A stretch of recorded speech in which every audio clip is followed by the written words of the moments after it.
L'avion atterrit à l'aéroport international Sky Harbor de Phoenix à 23h47.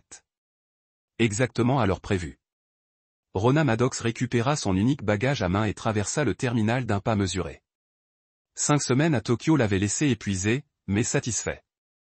Le projet de consultation en architecture d'entreprise s'était mieux déroulé que prévu et le contrat était signé. Il sortit son téléphone en se dirigeant vers le parking longue durée. 3 appels manqués de Jenna. Pas de messages vocaux. C'était étrange. Elle laissait généralement des messages lorsqu'elle appelait. Le trajet de Phoenix à Flagstaff dura 2 heures. Ronin garda la radio éteinte, préférant le silence après des semaines de réunions et de présentations incessantes. Le paysage désertique défilait devant ses phares. Familier et réconfortant. Il avait construit sa vie ici à partir de rien. En commençant avec quelques milliers de dollars et des rêves d'architecture plein la tête. À 43 ans, il possédait une entreprise prospère et vivait dans l'un des quartiers les plus chics de Flagstaff. Son téléphone vibra. Un SMS de Jenna. « J'ai hâte que tu rentres. »« Je t'aime », répondit-il. Presque arrivé. À bientôt. La maison se trouvait sur Pink Canyon Drive, une rue calme bordée de pins ponderosa matures. Ronin l'avait conçue lui-même, lignes épurées, matériaux naturels, grandes fenêtres qui laissaient entrer la forêt. Il s'engagea dans l'allée à 2h15 du matin et s'assit un instant pour observer la maison. Quelque chose clochait. La lumière du porche était éteinte. Jenna la laissait toujours allumée en voyage. Il attrapa son sac et se dirigea vers la porte d'entrée. La poignée tourna sans résistance. Déverrouillé, son estomac se serra. Jenna était paranoïaque concernant la sécurité. Elle vérifiait les serrures 2 fois par nuit. Ronan poussa la porte et entra. Le salon ressemblait à une tornade. Des coussins de canapé jonchaient le parquet. Des livres des étagères encastrées étaient éparpillés partout. Les tiroirs de son bureau étaient ouverts. Leur contenu s'était répandu. « Jenna » cria-t-il. « René. » Sa voix provenait de la cuisine, aiguë et tremblante. « Oh mon Dieu, Ronin, tu es rentré. » Elle se précipita vers lui, les larmes aux yeux. Ses cheveux noirs étaient impeccables, pas une mèche de travers. Elle était vêtue d'un jean de marque propre et d'un pull blanc qui semblait tout droit sorti du placard. « Que s'est-il passé » demanda-t-il en posant son sac et en regardant à nouveau autour de lui. « Je venais de rentrer du club de lecture. » Elle se serra contre lui en sanglotant. « J'ai trouvé ça. J'avais tellement peur. J'ai appelé la police, mais ils ont dit qu'ils enverraient quelqu'un demain matin, car rien n'avait été volé et personne n'avait été blessé. » Ronin la tenait, mais son esprit travaillait. Le club de lecture s'était terminé à 9h. Il était plus de 2h du matin. Où était-elle depuis 5h? « As-tu touché à quelque chose » demanda-t-il. « Non, j'avais trop peur. Je suis allé chez Madame Patterson à côté et je t'ai attendu là-bas. » Il regarda par-dessus son épaule les dégâts. Professionnel mais négligé. Ceux qui ont fait ça voulaient que ça paraisse aléatoire, mais ils cherchaient quelque chose de précis. Les appareils électroniques coûteux étaient intacts. La télévision à écran plat était toujours accrochée au mur. Son ordinateur portable était posé, immobile, sur la table basse. « On devrait rappeler la police, dit-il. Je l'avais déjà fait. Ils envoient quelqu'un demain matin. » Jenna se recula et leva les yeux vers lui. Ses yeux étaient rouges à force de pleurer, mais son maquillage était intact. Pas une seule trace. Après 5 heures de peur et de larmes, on aurait dit qu'elle venait de retoucher son rouge à lèvres. « Je suis si contente que tu sois rentré, » murmura-t-elle. « J'étais terrifiée qu'il t'arrive quelque chose à toi aussi. » L'inspecteur Clay Arrow arriva à 8h30 précise. C'était un homme mince d'une 50aine d'années, aux cheveux gris et au regard fatigué, rien ne manquait. Ronan l'avait déjà rencontré lors de réunions de surveillance de quartier. Arrow avait la réputation d'être minutieux. L'inspecteur passa 1 heure à arpenter la maison, prenant des photos et des notes. Jenna rôdait à proximité, racontant son histoire, la porte était déverrouillée et la maison saccagée. Elle avait pris une douche et enfilé une robe bleue qui mettait ses formes en valeur. Sa performance était impeccable.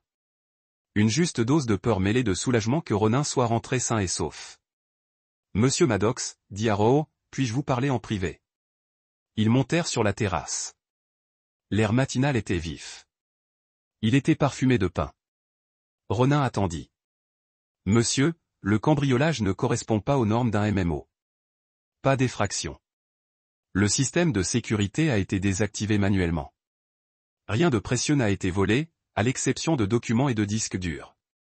Ronin hocha la tête. Il avait remarqué les mêmes choses. À quoi pensez-vous? Je vous dis ça simplement parce que je ne pense pas que ce soit un hasard. Le visage buriné de Harrow était sérieux. Quelqu'un savait ce qu'il cherchait. Il connaissait votre code de sécurité. Il savait où vous gardiez vos papiers importants. Par la porte coulissante en verre, il pouvait voir Jenna dans la cuisine en train de préparer du café. Elle se déplaçait avec une grâce experte. Chaque geste était calculé. Connaissez-vous bien les amis de votre femme? Demanda Harrow. Assez bien. Quoi? Je me demandais juste. 5 heures, c'est long pour avoir peur avant d'aller chez un voisin. Ronin sentit un frisson lui monter à l'estomac. Vous pensez qu'elle ment? Je pense que vous devriez faire attention. Harrow lui tendit une carte de visite. Appelle-moi si quelque chose d'autre vous semble anormal. De jour comme de nuit. Après le départ de la police, Ronin traversa à nouveau la maison. Cette fois, il regarda avec l'œil d'un ingénieur, notant des détails qu'il avait manqués sous le choc de la découverte. Le pillage était trop soigné. Des livres étaient éparpillés, mais aucun n'était endommagé. Des papiers étaient éparpillés, mais rien n'avait été réellement détruit. C'était une destruction théâtrale destinée à paraître chaotique tout en préservant tout ce qui avait de la valeur. Moi dans son bureau. Il vérifia son coffre-fort mural. Toujours verrouillé, son contenu intact, mais les traces de poussière sur son bureau indiquaient que quelqu'un avait déplacé son écran d'ordinateur. Le câble Ethernet avait été débranché puis rebranché, laissant de minuscules rayures sur le connecteur. Comment vas-tu? Jenna apparut dans l'embrasure de la porte avec une tasse de café. Je vais bien. J'essaie juste de comprendre ce qu'il cherchait. Elle posa la tasse sur son bureau et lui caressa les épaules. C'était peut-être juste des enfants. Tu sais comment ils sont pendant les vacances d'été.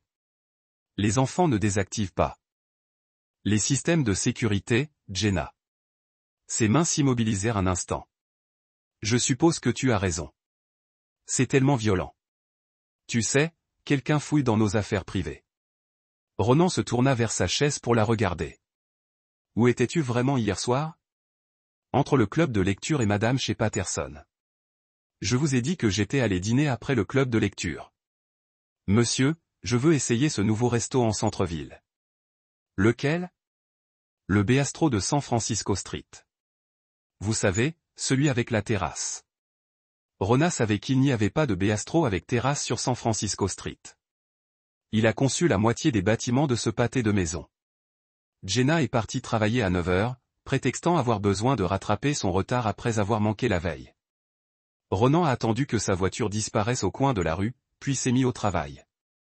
Son bureau à domicile contenait bien plus que des dossiers professionnels. Architecte ayant bâti sa fortune à partir de rien, il avait appris à conserver des traces détaillées de tout. Caché derrière un faux panneau dans son bureau se trouvait un serveur de sauvegarde qui reflétait son ordinateur principal et son système de sécurité. Les journaux d'accès racontaient une histoire troublante. Quelqu'un s'était connecté à son système de sécurité à 23h23 le 15 juin, il y a 2 semaines. La connexion provenait d'une adresse IP qu'il ne reconnaissait pas. Le système avait été désactivé pendant exactement 4 heures, puis réactivé. Le 15 juin, Jenna avait prétendu rendre visite à sa sœur à Phoenix ce week-end-là. Il avait récupéré les données GPS du système de navigation de sa voiture. Le 15 juin, elle s'était rendue à une adresse située à 65 km au sud de la ville. La même adresse était apparue 3 fois de plus le mois dernier, toujours les week-ends où elle prétendait être ailleurs. Ronan avait recoupé l'adresse avec les registres immobiliers en ligne. Il s'agissait d'un petit motel appelé le Desert Rose, dans le genre d'endroit qui louait des chambres à leur sans poser de questions.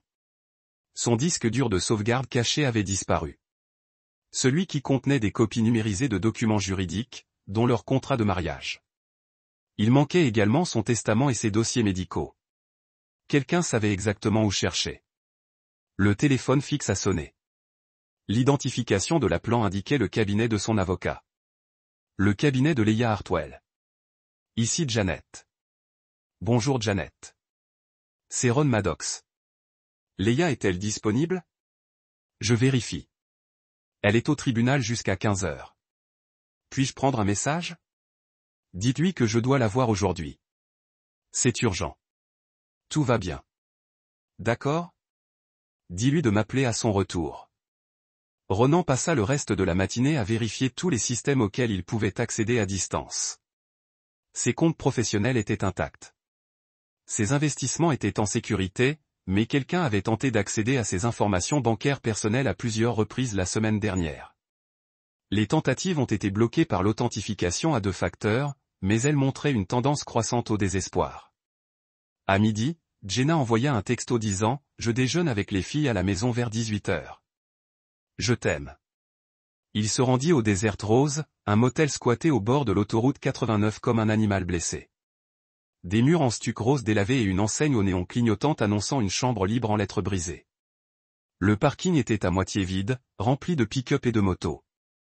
Le réceptionniste était un homme mince avec des tatouages de prisonnier sur les avant-bras. Il leva les yeux d'un magazine de catch lorsque Ronan entra. « Besoin d'une chambre? Je cherche des informations sur l'un de vos invités. » Une femme, la fin de la trentaine, cheveux noirs, conduit un SUV blanc. Le réceptionniste plissa les yeux. On ne donne pas d'informations sur les invités. Ronan déposa un billet de $100 sur le comptoir. Je suis son mari. J'ai juste besoin de savoir si elle séjourne ici. L'argent disparut dans la poche de chemise du réceptionniste. Elle vient presque tous les samedis. Toujours avec le même type. Un costaud. On dirait des ennuis. Quel genre d'ennui? Le genre qui paie en liquide et ne veut pas que sa plaque d'immatriculation soit notée. Ronan rentra chez lui, l'esprit en ébullition. Chaque détail des 5 dernières semaines prit soudain un sens. L'empressement de Jenna à le voir s'occuper du projet Tokyo. Son insistance sur le fait que 5 semaines n'étaient pas trop longues pour être séparés. Ses appels téléphoniques, de moins en moins fréquents au fil des semaines. De retour à la maison, il entreprit une recherche systématique de preuves. Pas celles qui sautent aux yeux, il cherchait les changements subtils que seule une personne vivant sur place remarquerait. Le thermostat avait été réglé. Il la maintenait à 20 degrés Celsius. Quelqu'un l'avait réglé à 22 degrés Celsius et avait oublié de la remettre. Le réglage indiquait qu'elle était à 22 degrés Celsius depuis 3 semaines. Il avait trouvé une bouteille de vin dans la poubelle de recyclage. Un vin français cher qu'il n'avait jamais acheté. Le ticket de caisse était toujours dans le sac. $180 pour une bouteille de Bordeaux payée en espèces dans un magasin d'alcool du centre-ville. Le sac poubelle montrait des signes de vidage réguliers, mais certains tickets de caisse étaient tombés derrière la poubelle. Des retraits d'espèces au nom de Jenna. Les tickets de caisse de distributeurs automatiques de billets près du désert ont augmenté. Les tickets de table pour 2 personnes dans des restaurants où il n'était jamais allé. La surveillance de son Golden Retriever de 5 ans en était la preuve la plus éloquente. Le chien avait toujours adoré Jenna, la suivant partout dans la maison et dormant à ses pieds. Maintenant, Scout restait près de Ronan et grognait doucement chaque fois que Jenna entrait dans la pièce. Qu'est-ce qui ne va pas chez lui? Jenna avait demandé la veille au soir quand Scout avait refusé de venir à son appel. Peut-être qu'il est stressé par le cambriolage, avait dit Ronan. Mais les chiens savaient. Scout sentait la tromperie, la peur, la culpabilité. Le comportement du chien lui disait tout ce qu'il avait besoin de savoir sur ce qui s'était passé chez lui pendant son absence. Leia Hartwell a appelé à 15h30. Ronan Janet a dit que c'était urgent. Que se passe-t-il? J'ai besoin de te voir aujourd'hui en personne. Et Leia, ne discute pas de ça au téléphone. Tu me fais peur. As-tu des ennuis? Pas encore, mais ça pourrait bientôt arriver. Ils se sont rencontrés dans un café du centre-ville, loin de leurs bureaux respectifs. Leia était une femme d'une 40aine d'années qui avait aidé Ronan à structurer ses finances professionnelles et personnelles. Elle avait également rédigé son testament et le contrat de mariage qu'il avait exigé avant d'épouser Jenna. Quelqu'un a essayé d'accéder à tes documents légaux, a-t-elle dit après qu'il lui eut expliqué la situation. Il y a 3 jours, mon bureau a reçu une demande de dépôt d'un testament modifié. Il y avait ta signature, mais ça m'a semblé bizarre. J'ai appelé ton bureau pour vérifier, et ils ont dit que tu étais toujours au Japon. Ronan sentit son sang se glacer. Que disait le testament modifié? Il faisait de Jenna l'unique bénéficiaire de tous vos biens et lui donnait la pleine propriété de vos brevets logiciels. Ces brevets valaient des millions. Ronin avait développé des programmes de conception architecturale au début de sa carrière et les avait concédés sous licence à de grandes entreprises du monde entier. Les redevances lui assuraient un revenu stable qui durerait des décennies. Il y a autre chose, continua Leia. J'ai fait quelques vérifications après la rédaction du testament. Jenna a souscrit une assurance vie sur votre compte il y a 6 semaines. 3,5 millions de dollars. Le café était soudain devenu trop chaud. Ronin desserra sa cravate. Elle n'avait jamais mentionné d'assurance. Elle n'avait pas besoin de votre permission. Les conjoints peuvent s'assurer mutuellement jusqu'à un certain montant. Mais le timing est intéressant, vous ne trouvez pas? Juste avant votre départ pour le Japon, Ronin regardait par la fenêtre les passants. Des gens normaux avec des problèmes normaux, pas des gens dont les femmes prévoyaient de les tuer pour de l'argent. Que dois-je faire? Soyez très prudent. Ne leur dites rien. Documentez tout. Et Ronin, ne mangez ni ne buvez ce qu'elle vous donne. Ce soir-là, Jenna prépara le dîner. Du poulet parmesan avec une salade et une bouteille de vin qu'elle avait acheté en rentrant. Elle fredonnait en travaillant. L'image même du bonheur domestique. Tu as l'air heureuse, dit Ronan en l'observant depuis l'îlot central. Je suis contente que tu sois rentrée. 5 semaines, c'était une éternité. Elle versa 2 verres de vin blanc et lui en tendit un pour te souhaiter un bon retour. Ils trinquèrent. Ronin fit semblant de boire pendant que Jenna prenait une grande gorgée. Il avait déjà mangé une barre protéinée avant son retour. Quoi qu'elle ait mis dans la nourriture, il n'allait pas l'ingérer. Je réfléchissais, dit-elle en posant son verre. On devrait peut-être prendre des vacances sous les tropiques. On aurait bien besoin de se détendre après le stress du cambriolage. Ça a l'air sympa. Quand est-ce que tu pensais? Bientôt, genre la semaine prochaine. J'ai déjà regardé les vols pour Hawaï. La semaine prochaine, avant qu'il ne comprenne ce qu'elle prévoyait, avant qu'il ne puisse se protéger. Laisse-moi vérifier mon emploi du temps, dit-il. J'ai beaucoup de choses à rattraper après une si longue absence. Après le dîner, Jenna a dit qu'elle était fatiguée et est montée prendre un bain. Ronan a attendu d'entendre l'eau couler, puis s'est dirigé vers son ordinateur portable. Jenna n'était pas particulièrement douée en informatique. Son mot de passe était leur anniversaire de mariage, et elle ne chiffrait pas ses fichiers. En quelques minutes, Ronan avait accès à tout. Le dossier intitulé Coyote contenait des centaines de messages entre Jenna et un certain Kellen Beard. Les conversations remontaient à 6 mois, commençant par un flirt sans lendemain avant de dégénérer en planification détaillée. De Kellen. Quand revient-il du Japon? De Jenna. Jeudi soir. Tout doit être prêt d'ici là. De Kellen. Je continue de penser que la voie de l'accident est plus propre. De Jenna. Trop risqué. L'autre solution nous donne plus de contrôle. De Kellen. Tu es sûr de pouvoir aller jusqu'au bout? C'est ton mari. De Jenna. C'est un moyen de parvenir à une fin. Rien de plus.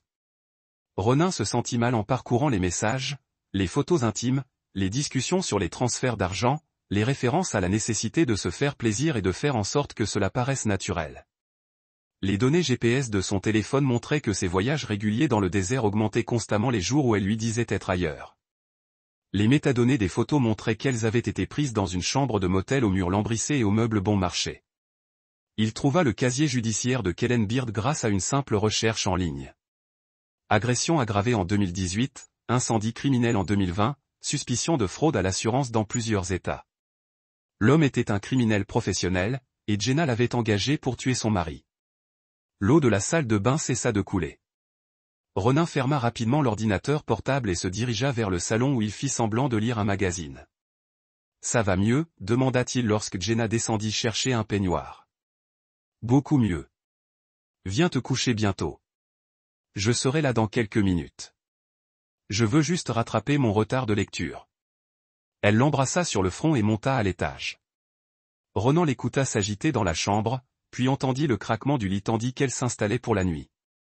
Il retourna à l'ordinateur portable. Les derniers messages dataient de plus tôt dans la journée. De Jenna. Il commence à poser des questions. Il faut qu'on accélère. De Kellen. Je peux être là demain soir. Tu es sûr du plan? De Jenna. Il faut que ça ressemble à un accident. Impossible d'autre chose.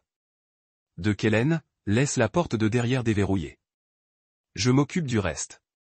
Demain soir, moins de 24 heures plus tard, Ronan ne dormait pas. Il était assis dans son bureau, lumières éteintes, à repenser à tout ce qu'il avait appris. Au matin, il avait un plan, il a appelé Leia à 7 heures. On a un problème. Tu peux me retrouver à ton bureau dans 1 heure. Ronan, qu'est-ce qui ne va pas? Tu as l'air. Retrouve-moi là-bas et apporte les originaux de tous mes documents juridiques. Jenna était déjà partie quand il est descendu. Un mot sur le comptoir de la cuisine indiquait qu'elle était partie travailler tôt pour préparer une présentation client. Scoot le suivit dans la maison en gémissant doucement. Je sais, mon garçon, dit Ronan en grattant les oreilles du chien. Il y a un problème, mais on va arranger ça. Le bureau d'Hila était dans une maison victorienne reconvertie en centre-ville. Elle le retrouva à la porte d'entrée, un café à la main et l'inquiétude se lisait sur le visage. Quelqu'un a essayé de déposer un autre testament modifié hier, dit-elle sans préambule. Cette fois, ils ont mieux imité votre signature. Si je n'avais pas été méfiante dès la première tentative, j'aurais peut-être compris. Ils étaient assis dans son bureau, entourés de livres de droit et de diplômes encadrés. Leia sortit un épais dossier. J'ai fait des recherches plus approfondies après notre rencontre d'hier. L'assurance vie n'est que le début. Jenna a été très occupée pendant votre séjour au Japon. Elle a étalé des documents sur son bureau. Relevé bancaire, demande de crédit, transfert de propriété. Elle a essayé de s'ajouter comme copropriétaire de votre entreprise. Les documents ont été rejetés car ils nécessitaient votre signature en personne. Elle a également tenté d'accéder à vos comptes d'investissement en utilisant de fausses procurations. Ronan a étudié les documents. Elle prépare ça depuis des mois. Et ce n'est pas tout. J'ai trouvé les actes d'un précédent mariage au Nevada. Son premier mari est mort dans ce qui a été jugé comme une noyade accidentelle. Il avait récemment augmenté son assurance vie. La pièce était froide malgré le soleil matinal qui filtrait par les fenêtres. Elle a déjà fait ça. Le décès a fait l'objet d'une enquête, mais aucune inculpation n'a été retenue. Les preuves sont insuffisantes, mais le schéma est le suivant, leur jeune épouse, leur mari plus âgé et riche, une importante assurance, un accident opportun. Leia s'est adossée à sa chaise. Ronan, je pense qu'elle t'a épousé spécialement pour te tuer pour de l'argent. Que dois-je faire? Nous allons agir intelligemment. D'abord, nous transférons la majorité de tes biens à un trust auquel elle n'a pas accès. Ensuite, nous recueillons des preuves de ses plans. Enfin, nous la laissons agir sous les yeux de la police. Tu veux dire, me prendre comme appât? C'est le seul moyen de la prendre sur le fait. Si on la confronte maintenant, elle disparaîtra et réessayera plus tard, peut-être avec quelqu'un d'autre. Ronan repensa au message échangé par Jenna et Kellen. Leur désinvolture quant à leur discussion sur sa mort, les photos intimes prises pendant qu'il travaillait au Japon, faisant confiance à sa femme et croyant en leur mariage. Fais-le, dit-il. Crée la fiducie, transfère tout. Ça va prendre quelques jours à digérer. On n'a pas quelques jours. Elle prépare quelque chose pour ce soir. Le visage d'Hila pâlit. Ce soir? Ronan, tu ne peux pas rentrer. Si, je peux, parce que je ne veux pas être la victime qu'elle pense que je suis. Ronan passa la journée à se préparer. Son premier arrêt fut un magasin d'électronique où il acheta de petites caméras sans fil et des enregistreurs audio. Ensuite, il visita un garde-meuble et loua un box au nom de la fiducie que Leia était en train de créer. Il y déposa ses biens les plus précieux, des photos de famille, la montre de son père, des documents irremplaçables. Si quelque chose arrivait ce soir, au moins ces objets survivraient. De retour à la maison, il installa des caméras et des micros dans chaque pièce. Les appareils étaient plus petits que des boîtes d'allumettes et pratiquement invisibles une fois positionnés. Tout serait enregistré sur un serveur cloud auquel Jenna n'aurait pas accès. Son ordinateur portable devint un appareil factice. Il effaça le disque dur et installa un système d'exploitation propre, sans données personnelles. Son véritable travail se ferait sur un appareil sécurisé qui ne se connecterait jamais au réseau de la maison. À 15 heures, il appela l'inspecteur Arrow. Inspecteur, c'est Ronomatic. J'ai de nouvelles informations sur le cambriolage. Quel genre d'information? Le genre d'information qu'il vaut mieux discuter en personne. On se voit? Ils se sont rencontrés dans un parc de l'autre côté de la ville. Harrow écouta sans interruption Ronin expliquer sa découverte. Le visage de l'inspecteur s'assombrissait à chaque révélation. Monsieur Maddox, il s'agit d'une tentative de meurtre et d'un complot. Nous devons arrêter votre femme immédiatement. Pas encore. J'ai besoin de preuves tangibles. Pour l'instant, ce ne sont que des comportements suspects et des preuves indirectes. Un bon avocat pourrait la faire relaxer. Vous parlez de vous mettre en danger. Je suis déjà en danger. Au moins, comme ça, on contrôle la situation. Harrow resta silencieux un long moment. Que veux-tu de moi? Ce soir, je veux que des voitures banalisées soient stationnées dans mon quartier. Quand je t'appelle, viens vite. C'est de la folie. C'est la seule façon d'en finir. Ce soir-là, Ronan commença sa représentation. Il commença par paraître légèrement confus pour des choses simples, demandant à Jenna de lui rappeler où il rangeait les filtres à café, oubliant le nom du chien de leur voisin. Des petits détails qui pouvaient s'expliquer par le décalage horaire, mais qui pouvaient aussi suggérer quelque chose de plus grave. « Tu te sens bien ?» demanda Jenna pendant le dîner. « Tu as l'air un peu dérangé. »« Juste fatigué.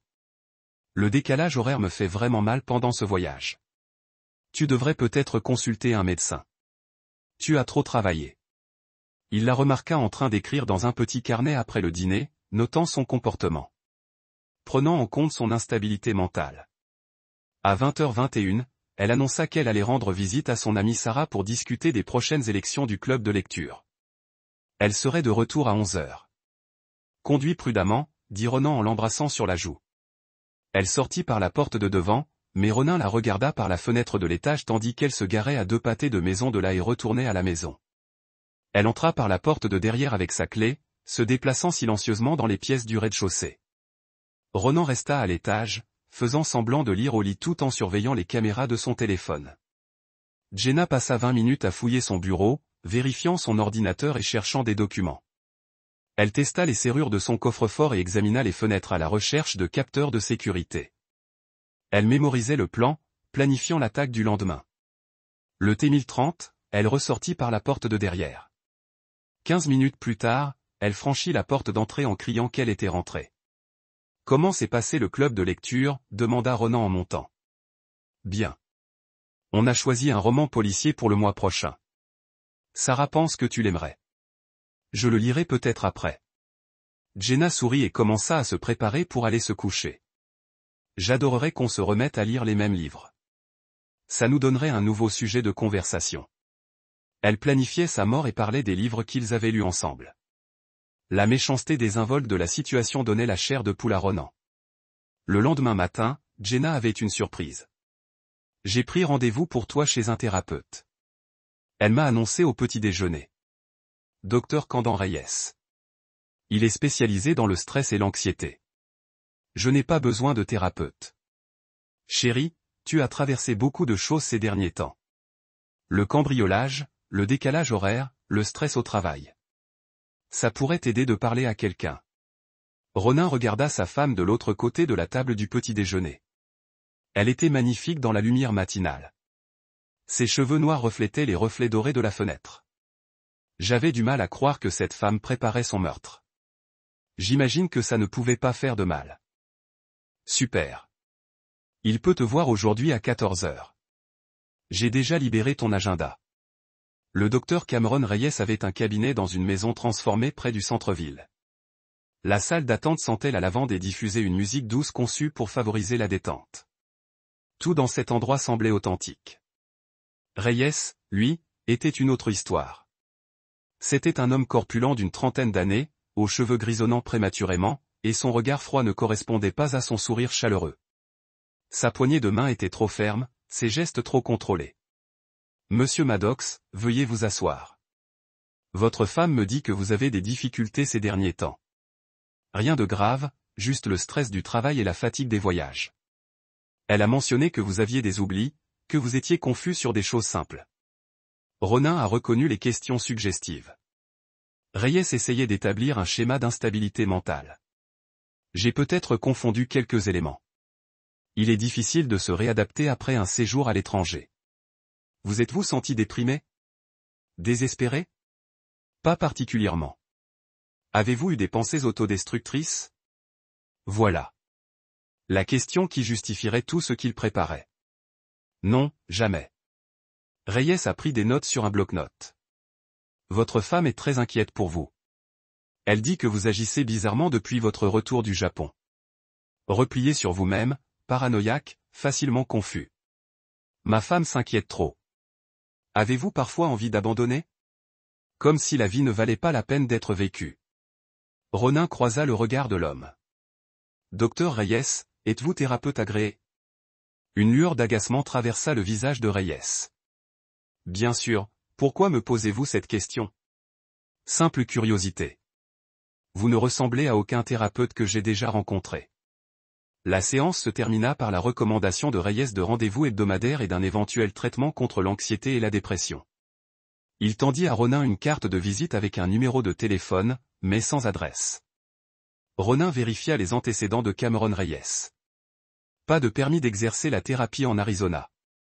Pas de diplôme de psychologie d'une université accréditée, mais il y avait une fraude au casier judiciaire, une usurpation d'identité et une conspiration en vue de commettre une fraude à l'assurance. Un autre criminel professionnel fut appelé pour aider à établir l'instabilité mentale de Ronin avant son suicide. Jenna suggéra un dîner romantique à la maison ce soir-là. Elle préparerait son plat préféré, du saumon grillé avec du risotto, et ils ouvriraient une bouteille de vin pour fêter son retour du Japon. J'ai l'impression qu'on n'a pas passé assez de temps ensemble depuis ton retour, dit-elle en l'enlaçant par derrière pendant qu'il lisait dans le salon. Ça me paraît parfait. Ronan passa l'après-midi à son bureau, mais en réalité, il était au laboratoire où son entreprise testait des matériaux de construction. Il avait apporté une thermos et des barres protéinées, de quoi tenir toute la soirée. Quoique Jenna ait prévu de lui servir, il ne le mangerait pas. Il rentra chez lui à 18h et trouva des bougies allumées dans toute la maison et une douce musique. Jenna avait enfilé une robe rouge qui moulait ses formes et laissait ses épaules nues. Elle était magnifique. Tu as tout donné, dit-il. Tu le mérites. Je sais que j'ai été distante ces derniers temps, et je me rattraperai. Distante? C'était une façon de décrire la planification du meurtre de ton mari. Elle lui tendit un verre de vin blanc. Ton chardonnay préféré. Ronin accepta le verre et fit semblant de siroter pendant qu'elle s'activait dans la cuisine.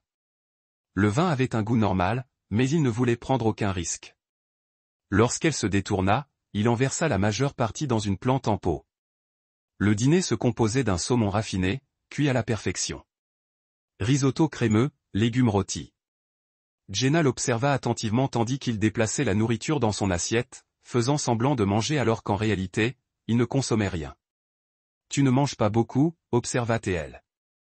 J'ai bien déjeuné. C'est délicieux, cependant. Tu manges moins depuis ton retour.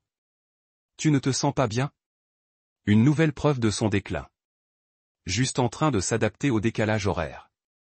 Après le dîner, elle suggéra qu'ils aillent au salon avec leur vin. Ronan apporta son verre, mais continua à éviter de boire. Lorsque Jenna alla aux toilettes, il versa le reste du vin dans une petite bouteille d'échantillon qu'il avait rapportée du laboratoire. Je suis épuisé, dit-il à son retour. Je crois que je vais me coucher tôt. Tu es sûr? Je pensais qu'on pourrait se revoir. À plus tard. J'ai du mal à garder les yeux ouverts. La déception se lut sur son visage avant qu'elle ne retrouve son expression d'épouse aimante. Bien sûr, repose-toi. Ronin monta et attendit. 20 minutes plus tard, il entendit Jenna bouger dans la cuisine. Puis la porte d'entrée s'ouvrit et se referma. Il la regarda sortir de l'allée par la fenêtre de la chambre. Il avait peut-être 2 heures. L'échantillon de vin fut envoyé à un laboratoire d'urgence qui analysa les résultats pendant la nuit. La technicienne, une amie de fac, accepta d'accélérer l'analyse par égard personnel. « Que cherchez-vous » demanda-t-elle. « Tout ce qui n'a pas sa place dans le vin. » Les résultats arrivèrent à minuit. Ben avait des benzoazépines suffisantes pour provoquer une perte de connaissance chez un homme de taille moyenne. Jenna avait drogué son vin. Ronin passa le reste de la nuit dans son appartement de secours, une petite propriété locative qu'il avait achetée pour investir, mais qu'il gardait meublée pour les urgences. Il n'en parla jamais à Jenna.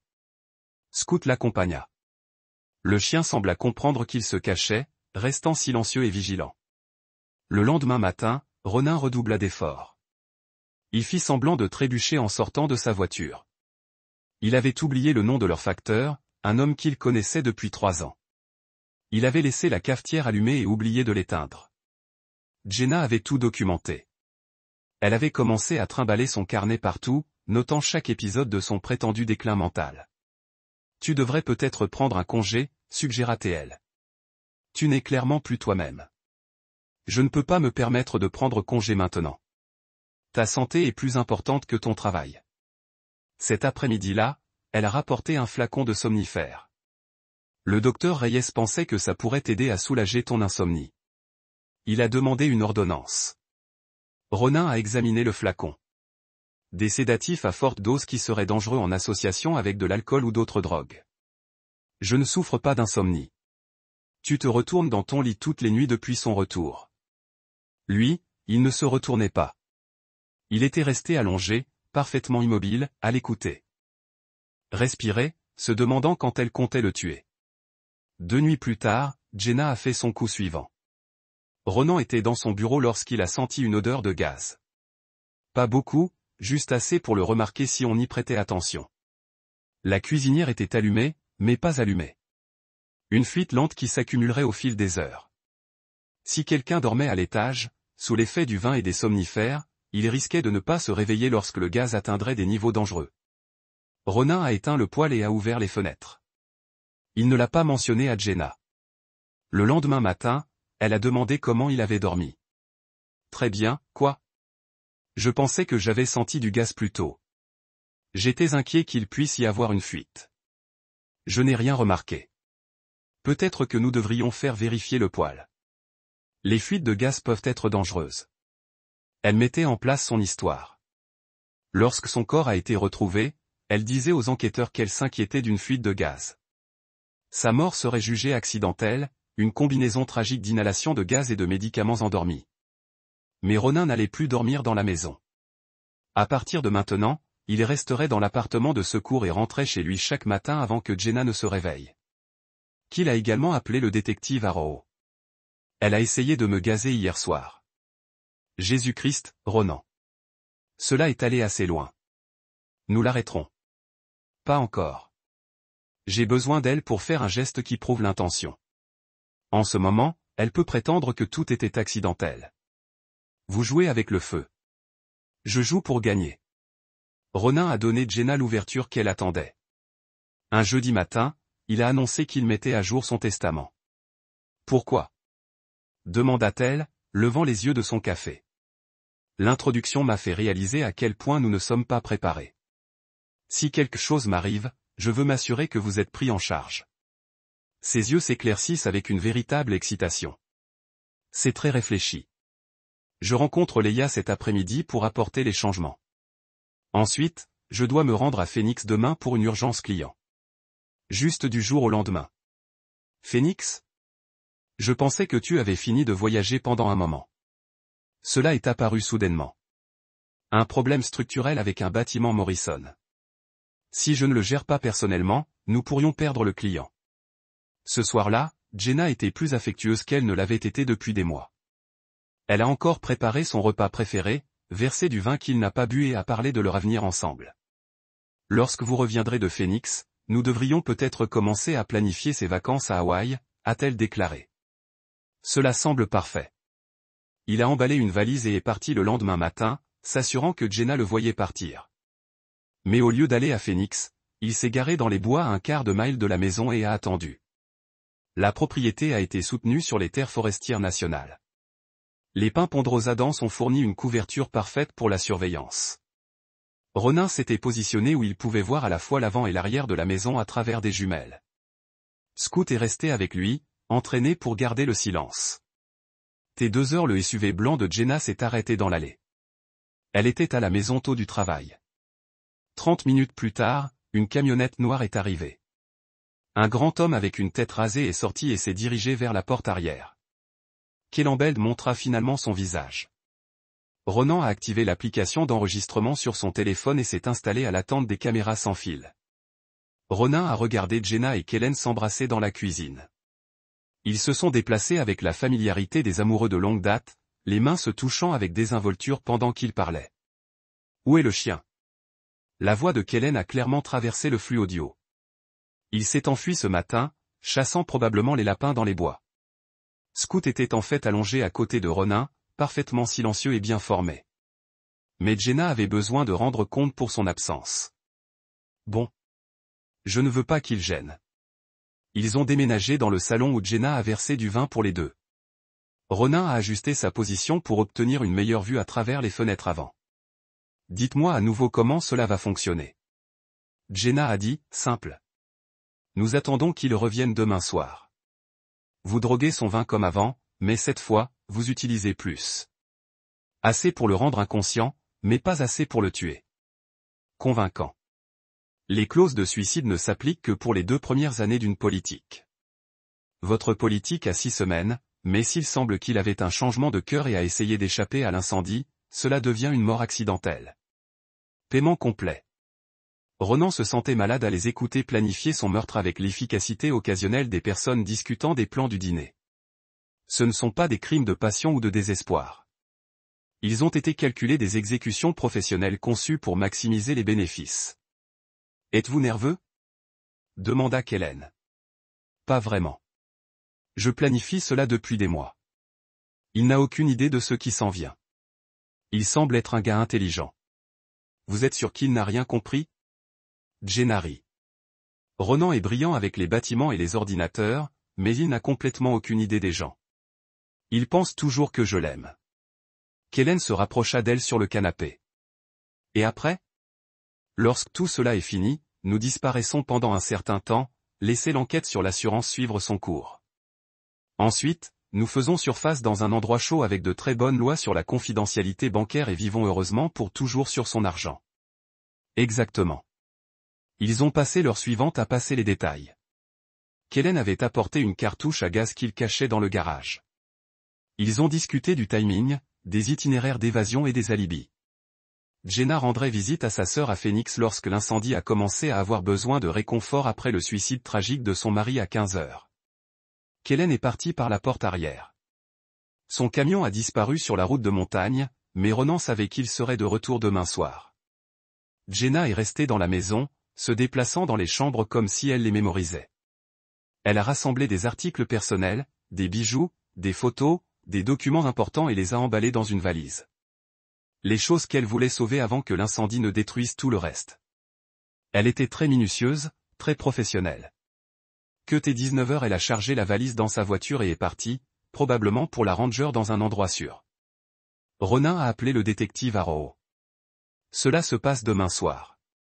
J'ai tout enregistré. Où es-tu maintenant? Emplacement sûr. Il pense que je suis à Phoenix. Nous serons prêts. Samedi soir, Ronan a joué son rôle. Il est rentré chez lui à 18h. Tout comme il a dit à Jenny qu'il le ferait. Sa voiture était dans l'allée et les lumières brillaient chaleureusement dans les fenêtres. Pour tout observateur, c'était une scène domestique normale. T s'est garé dans le garage et est entré par la porte de la cuisine portant son sac de voyage et agissant fatigué de la route. Comment ça s'est passé à Phoenix? Demanda Jenna, le saluant avec un baiser. Longue journée, mais nous avons résolu le problème. Je suis content d'être à la maison. Tu m'as manqué. J'ai fait des réservations dans ce nouveau restaurant du centre-ville pour demain soir. Un dîner de bienvenue à la maison. Cela semble parfait. Elle avait déjà ouvert une bouteille de vin. 2 verres étaient assis sur le comptoir, l'un d'eux déjà versé. Je pensais que nous pourrions boire un verre avant le dîner, dit-elle, lui donnant le verre. Ronin l'a accepté et a prétendu une gorgée. Le vin avait un goût amer cette fois. Elle avait consommé plus de drogue qu'auparavant, assez pour le rendre rapidement inconscient. C'est du bon vin, a-t-il dit. Très lisse. Jenna sourit et leva son verre. À nous dans notre avenir ensemble. Ils ont teinté des lunettes. Elle buvait profondément pendant qu'il touchait à peine le bord à ses lèvres. Pendant le dîner. Ronin a poursuivi sa performance. Il s'est plaint de vertige, a légèrement brouillé ses paroles et a agi de plus en plus confus. Jenna le regarda attentivement, documentant son déclin. Tu te sens bien, elle a demandé. Vous semblez éloigné. Juste fatigué. Peut-être que j'ai attrapé quelque chose à Phoenix. Vous devriez vous coucher tôt. Se reposer. À 21h, Ronan a annoncé qu'il montait à l'étage. Il a fait une trébuche sur les marches et en gardant la balustrade pour soutenir. Vous vouliez de l'aide? Jenna a demandé. Je vais bien avoir besoin de dormir. La cuisine.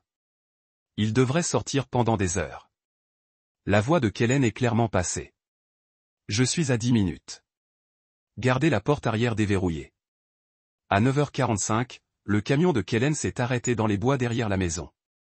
Il s'est garé entre les arbres où il ne pouvait pas être vu depuis la route et s'est approché à pied. Ronan se déplaçait tranquillement dans la chambre d'amis et ouvrit la fenêtre.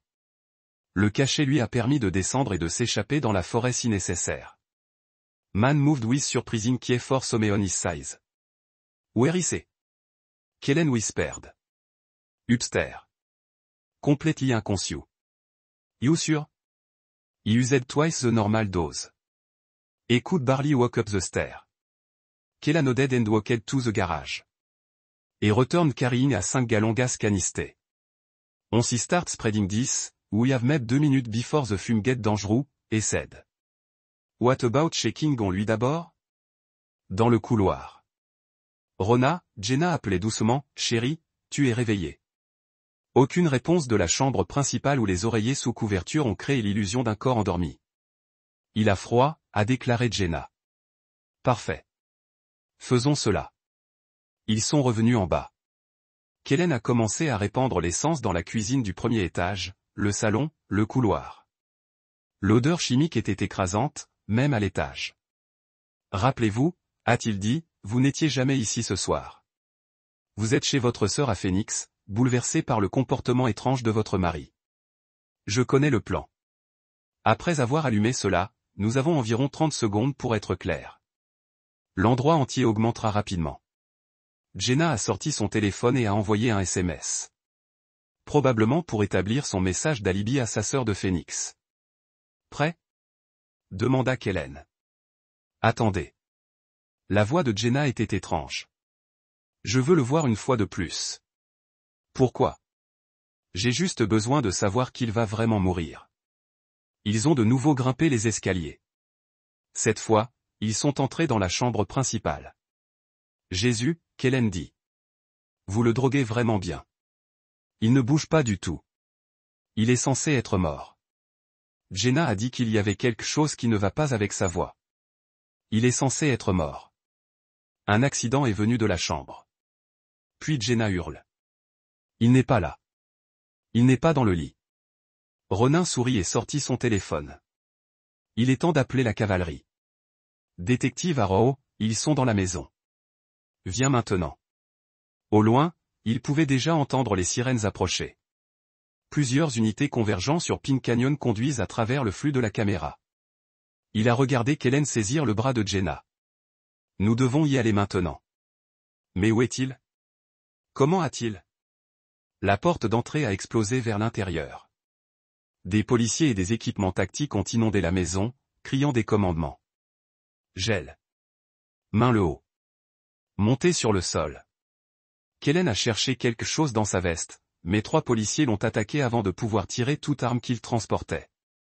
Jenna se tenait gelée dans le couloir trempé à l'essence, fixant la police sous le choc.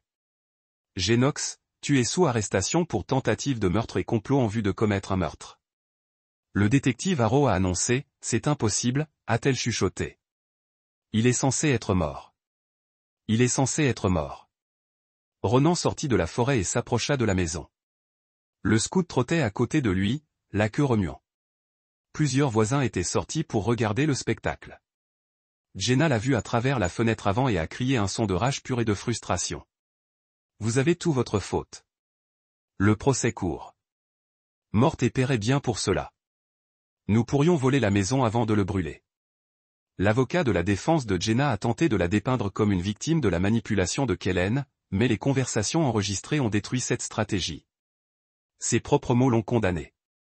La discussion occasionnelle du meurtre, la planification détaillée, le manque total de remords. Les preuves les plus dommageables sont venues de l'enquête sur la mort de son premier mari au Nevada. De nouveaux témoins s'étaient manifestés après avoir vu une couverture médiatique de son arrestation. Ils ont témoigné que Jenna avait eu une liaison avant la mort de son premier mari et avait souscrit une grande police d'assurance vie peu de temps avant sa noyade accidentelle. Ce n'était pas un crime de passion, a déclaré le procureur au jury lors de clôture. Il s'agissait de l'exécution calculée d'un plan d'affaires.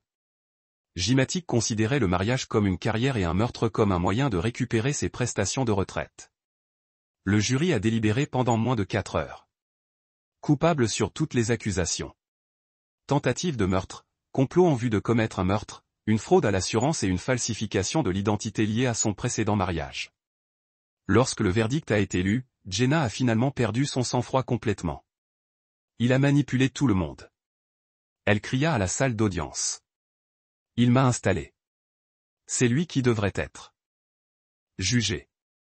Le juge l'a condamné à la prison à vie sans possibilité de libération conditionnelle. Ronin s'est assis dans la galerie et l'a regardé être emmené dans des chaînes. Il ne ressentait aucune satisfaction, aucun sentiment de victoire, juste un vide froid où se trouvait sa confiance. À l'extérieur du palais de justice, le détective Arrow s'est approché de lui.